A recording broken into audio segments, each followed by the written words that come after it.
In the future, a group we don't know about locks many people in bunkers. They have to become bloggers and make videos all the time to get what they need. But who were they before this? A young man wakes up in a dark room and doesn't know where he is or how he got there. He checks the walls, hoping to find a way out, but there isn't one. Then he sees a screen that says share. He tries to type exit, but it doesn't work, and the screen keeps saying share. He presses it, and suddenly, he's live. He needs to leave soon because he has a dog at home to take care of and he's thirsty, but there's no water. He asks the computer but doesn't understand how to buy water because he has no money.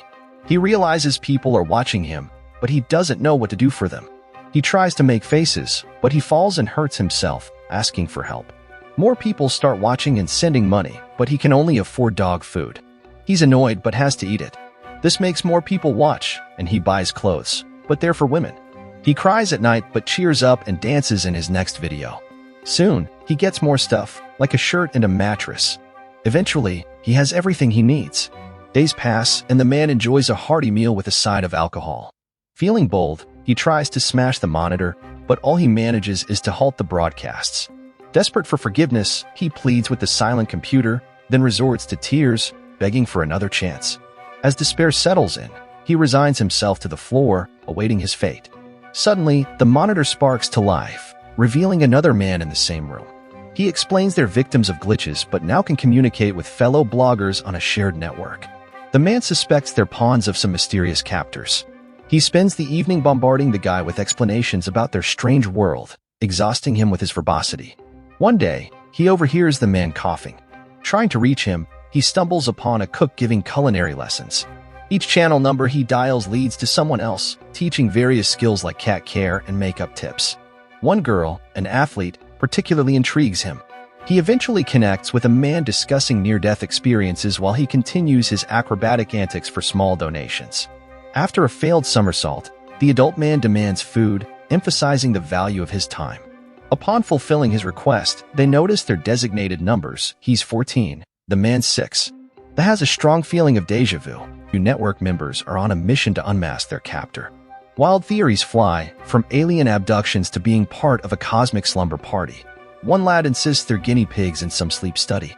However, there's a skeptic among them. He's convinced they've trapped themselves in a digital abyss. He's got quite the story too. He claims he was once hitched to a celeb the young man fancied. They even serenade each other with her hits. Come nightfall, our guy tunes back into the Yoga Girls channel, swoons a bit, then sends her a donation.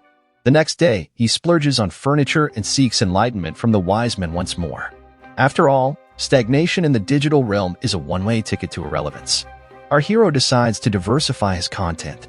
He dabbles in stand-up, workouts, cooking, singing, and even magic tricks. The audience grows, and so do the donations. But nighttime antics take an unexpected turn when he finds himself doing gymnastics with his yoga crush. Then, in a noble gesture, he sets out to buy medicine for the wise man. However, a glitch in the system leads him to barge into a woman's shower. She's not amused, accusing him of being a kidnapper. Our young man struggles to explain his plight, but she's having none of it. Soon, the wise man intervenes, and they discuss setting some ground rules. The woman's curious about their time in captivity and whether anyone's attempted an escape. Memories of his failed monitor-smashing escapade flood back to the young man. The woman suggests they analyze these incidents for loopholes. Suddenly, our hero blurts out something about escape, and before he knows it, his donation jar takes a hit. Seems like the powers that be don't take kindly to such talk. It's a harsh reminder that even in the digital world, there's no free lunch. The woman is puzzled by their situation.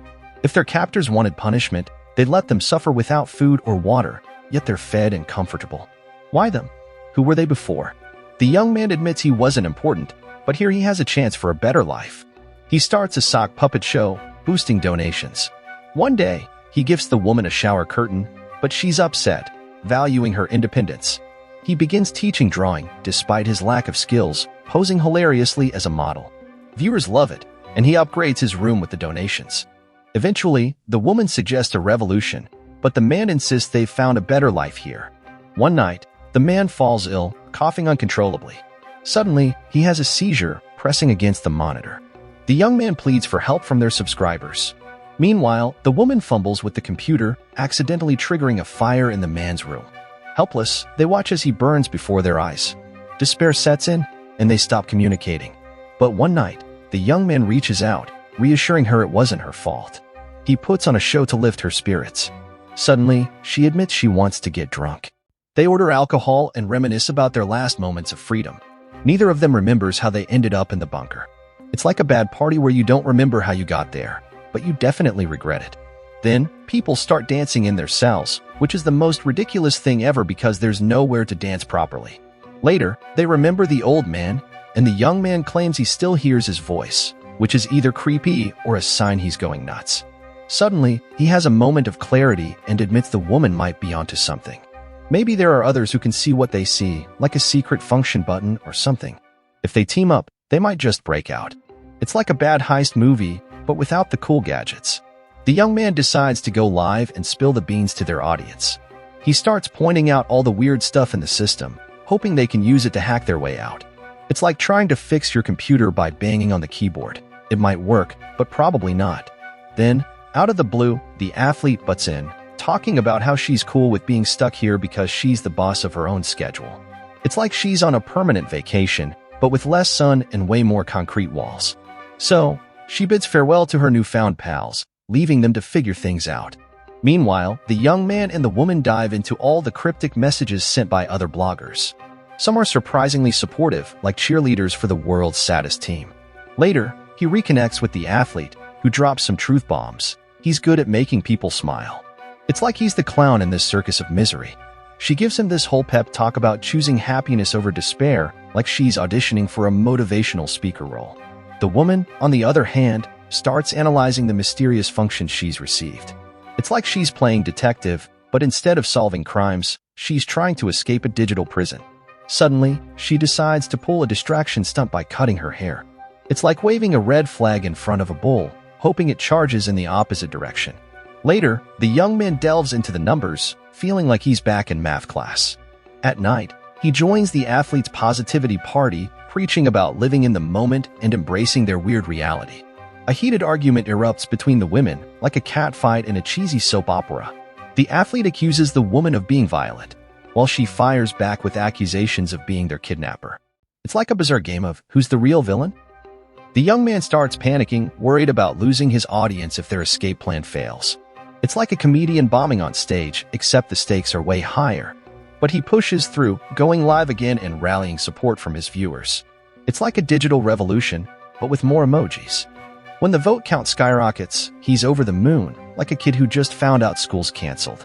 The athlete, however, is not amused. She's like the sore loser in a competition, demanding he shuts it all down. But hey, when life gives you lemons, you make lemonade, right? A real conflict starts between the women. The athlete demands that others stop influencing the system, while the woman asks to increase their efforts. Suddenly, the woman's room ignites, and a downpour falls on her rival's room. The young man watches as both of his friends perish and can do nothing. He cries when a door opens behind him to a bright sunny day, not believing his eyes. He approaches the threshold, but then his monitor comes to life, and the young man begins to doubt. He returns to the screen and shouts into it that they managed to do it. There is nothing that cannot be done together. But while he rejoices, the door closes. Thinking, he starts playing his role again, while the number of votes and donations on his monitor rapidly increases. Through the characters, one can observe the stages of a person's immersion in online existence. When a gadget becomes a mediator between the personality and others, it can be said that this is a story of life with many good intentions and talents but trivially spent on the pursuit of likes.